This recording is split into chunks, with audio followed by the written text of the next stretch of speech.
একবার দরুদ শরীফ পাঠ করলে কি হয় ভাই? সঙ্গে সঙ্গে আল্লাহ তাবারক তাআলা 10টি নেকি লিপিবদ্ধ করে দেন। জোরে বলুন সুবহানাল্লাহ। নবীজি আরো বলেছেন, আমার প্রতি যদি একবার দরুদ শরীফ পাঠ করা হয়, আপনার নামায় আমাল থেকে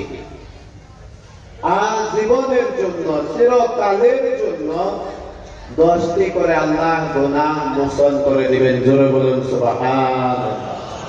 এবং কি আপনাকে 10টি মাকবুল আমল, যে আমল আল্লাহর দরবারে কবুল হয়, গ্রহণযোগ্য হয়, তেমন 10টি কবুল গ্রহণযোগ্য আমল আল্লাহ আপনাকে করার তৌফিক দান করবেন।